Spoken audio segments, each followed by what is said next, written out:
Tapi begini penting. Mas Kodari, aku pengen nanya, penasaran. Ketika ada satu peristiwa yang waktu itu heboh ya, Yang mana? ungkit dikit gak apa-apa ya, ini temannya Mas Kodari nih. Kalau sudah lama janganlah. Enggak, aku Lebih pengen baik kita melihat ke depan. Ini udah berupaya mengerem nih. Iya, kita ngeliat ke depan aja lah. Kita mau belajar. Kan udah selesai. Belajar dari kesalahan. Kasus sudah selesai. Aku pengen tahu pas ada kejadian celetukan kepala babi dimasak aja. Mas Kodari kan sama-sama Bang Hasan Nasbi itu kan sama-sama surveyor lah ya dulu backgroundnya. Saling ngobrol gak sih? Nanya gak Mas Kodari? Bro, lu kenapa begitu sih waktu itu? Ada ngobrol-ngobrol gitu gak? Enggak sih. Kenapa? Hah? Ya pertama kan tupoksinya KSP kan udah bukan di sana lagi. Jadi ngobrol-ngobrol itu dulu waktu masa kampanye. Waktu itu kan posisinya kurang lebih ya sama lah ya, sebagai sesama aktivis, sebagai sesama pendukung 02. Jadi kita pada posisi yang sama. Balik lagi seperti saya bilang, waktu itu kan kita semuanya wacana gitu.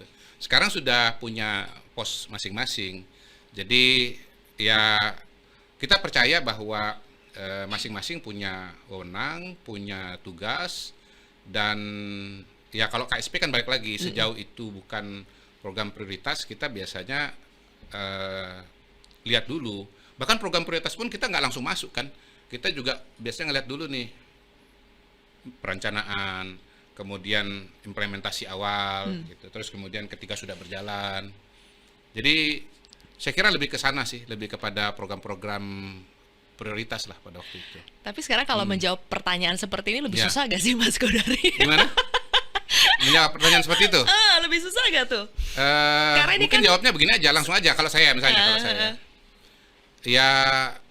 kalau saya yang ditanya misalnya oleh wartawan, ya kita menyayangkan adanya tindakan-tindakan yang bersifat negatif, bersifat teror gitu ya. Kalau ada kekurangan, kelemahan, kesalahan ya bisa dikomunikasikan dengan Dewan Pers misalnya gitu. Dan ya sebetulnya pada dasarnya kalau kita bicara soal media pada umumnya, pada garis besarnya ya media itu sebetulnya sahabat bagi pemerintah gitu loh.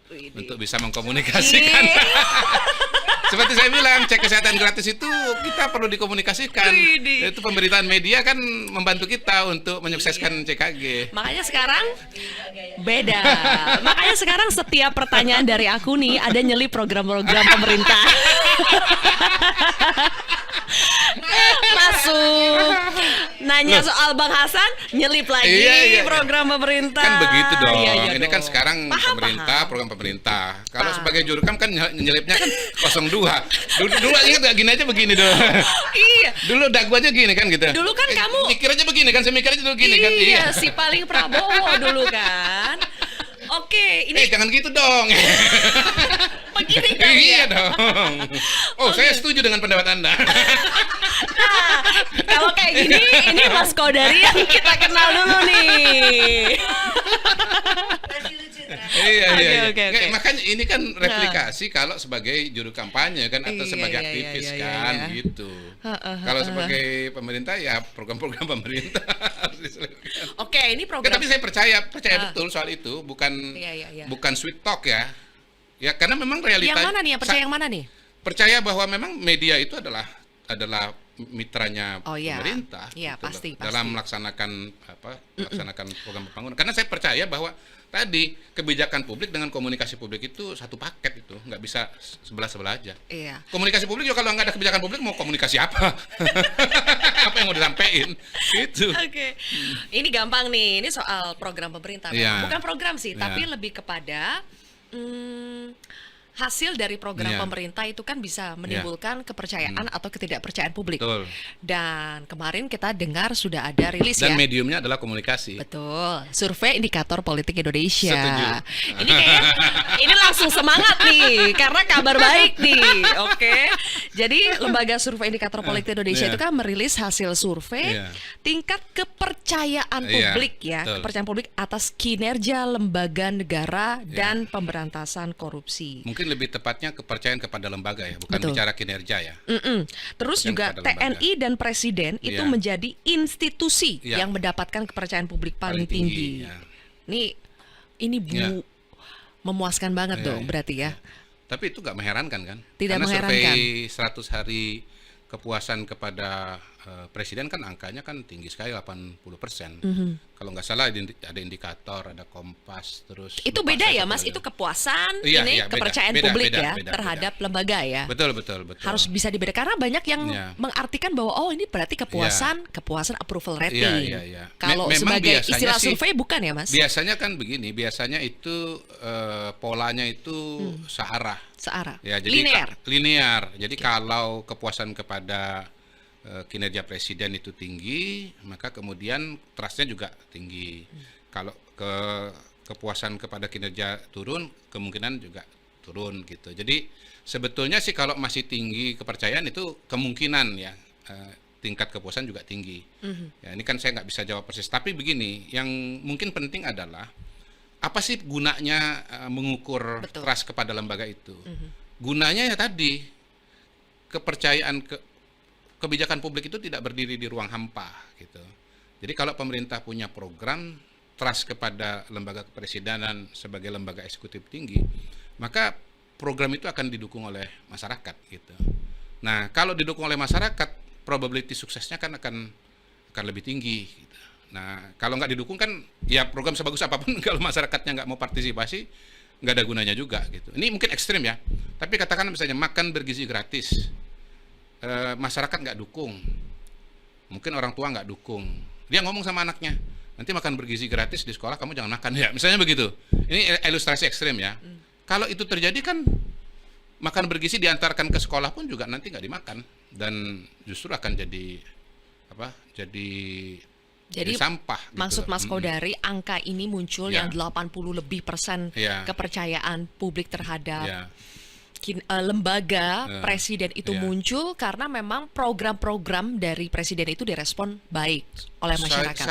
Saya lebih melihat bahwa dengan kepercayaan yang tinggi, maka program-program yang dilaksanakan itu lebih mungkin mendapatkan dukungan dari masyarakat. Gitu. Oke. Lebih ke arah sana justru. Tapi kalau kita bicara bahwa ini kepercayaan lembaga presiden, berarti Ya. bukan hanya presiden, tapi memang Kan kepresidenannya. ya. Begini kalau Bukan individunya atau gimana Mas Kodari? Karena masih ada banyak yang mengira oh ini berarti Presiden Prabowo saja Iya, iya. begitu. Kalau untuk tahu lebih detail kan tentu harus ditanya kenapa percaya gitu. Dugaan saya jawabannya nanti sebagian besar memang tetap bicara individu juga gitu. Jadi mungkin suka dengan Pak Prabowo atau suka dengan presidennya gitu. Atau kinerja presidennya bagus gitu. Tapi balik lagi kita kalau bicara pemerintahan kita bicara institusi kan bicara juga orang gitu. Oke. Nah, kalau approval rating itu biasanya mengacu kepada orang. Diksinya atau redaksinya kan begini. Presiden Prabowo telah dilantik semenjak Oktober 2024. Sejauh ini apakah Anda puas atau tidak puas dengan kinerja Prabowo Subianto sebagai presiden?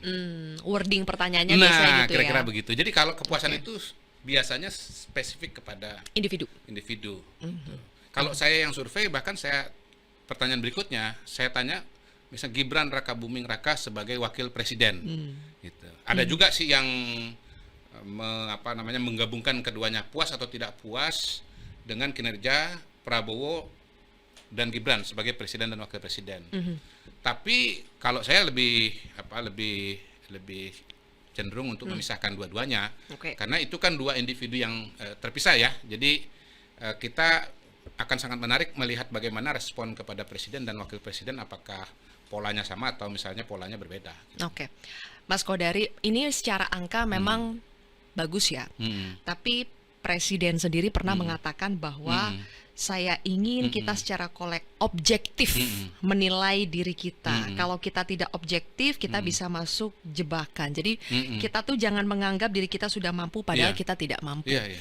Jadi meskipun ada angka yang baik Iya. ini, evaluasi objektif terhadap kinerja itu harus tetap kritis ya Mas? Harus dong, harus. Jadi saya kira evaluasi itu dia harus berbasiskan rasionalitas. Rasionalitas kebijakan publik didasarkan kepada analisa apakah misalnya perencanaan itu baik atau tidak. Satu program misalnya yang dilaksanakan di seluruh Indonesia, lalu kemudian melayani sekian ratus ribu institusi, yang melayani sekian puluh ribu lembaga misalnya. Tentu dari segi perencanaan harus menggambarkan skala persoalan. Misalnya lembaga yang menyelenggarakan kegiatan itu dia nggak cukup hanya di pusat, harus punya cabang di provinsi, bahkan harus punya cabang di kabupaten kota. Kalau dia nggak punya cabang di provinsi dan di kabupaten kota, rasanya kita bisa mengatakan kayaknya ini bakal sulit di jalan gitu loh. Itu salah satu contoh ya bagaimana dari perencanaan pun kita sudah bisa membuat analisa. Atau misalnya begini, satu program, ambil aja contoh sekolah rakyat misalnya. Sekolah rakyat mau didirikan 100. Nah, kalau kita mau bicara diselenggarakan atau berdiri pada 2025, bahkan sudah mulai beraktivitas pada bulan Juli karena itu tahun ajaran baru. Kalau kita bicara perencanaannya langsung membangun 100 sekolah berasrama misalnya, rasanya agak sulit. Nah, karena itu ketika saya lihat perencanaan sekolah rakyat, di situ tercantum bahwa akan ada fase transisi di mana sekolah-sekolah yang akan digunakan untuk sementara menggunakan gedung-gedung yang sudah ada gitu loh. Nah, baru kemudian nanti simultan ya itu dibangun sekolah-sekolah di lahan-lahan yang sudah ditunjuk atau ditentukan. Nah, menurut saya ini realistis. Karena tidak memaksakan jadi Bandung Bondowoso dalam waktu hanya berapa ini bulan Mei, Juni, Juli. Sebulan 2 bulan misalnya sudah mendirikan gedung. Padahal kita tahu bahwa untuk men-setup sekolah rakyat ini banyak sekali yang harus di-setup dari segi softwarenya. Bukan hardwarenya ya. Misalnya nih, kepala sekolahnya jumlahnya berapa, dari mana, gurunya dari mana, kualifikasinya apa, lalu kemudian kurikulum sekolahnya seperti apa, terus kemudian kurikulum asramanya seperti apa. Jadi kita dari perencanaan pun sudah bisa memberikan penilaian sebetulnya ini realistis atau tidak. Nah, baru kemudian nanti ketika ke lapangan kita bisa melakukan pengecekan gitu. Saya sendiri misalnya CKG dari segi konsep ya. Karena memang ini kan kelembagaannya sudah eksis ya. Kita cuman Menkes itu istilahnya cuman membuat suatu skema baru yang namanya cek kesehatan gratis. Begitu saya turun ke lapangan ngecek di berbagai puskesmas di Indonesia, memang betul lembaganya sudah ada, puskesmas bahkan udah puluhan tahun begitu ya. Terus tenaganya sudah ada. Lalu peralatannya sebagian besar ada. Tapi beberapa memang nggak ada, justru itu temuannya kan. Tapi ini sudah berjalan, dan ternyata problem terbesar pada waktu itu adalah tingkat partisipasi masih kurang. Awalnya CKG itu berdasarkan ulang tahun. Tapi setelah lapangan, akhirnya kan dilepas tuh, harus ulang tahun 1 bulan dan sebelum dan 1 bulan setelah. Akhirnya pokoknya Anda tahun ini berhak untuk 1 kali cek kesehatan gratis, tahun depan 1 kali lagi. Jadi nggak tergantung bulan. Memang pemerintah, itu kan evaluasi dari pengalaman di lapangan. Betul. Jadi memang pemerintah itu punya banyak sekali program ya di pemerintahan Prabowo. Bahkan Pak Prabowo juga mengatakan kita 6 bulan terakhir ini ada 28 kebijakan, kemudian turunannya itu banyak jadi dari Perpres, PP banyak sekali. Jelajahi cara baru mendapatkan informasi. Download Metro TV Extend sekarang.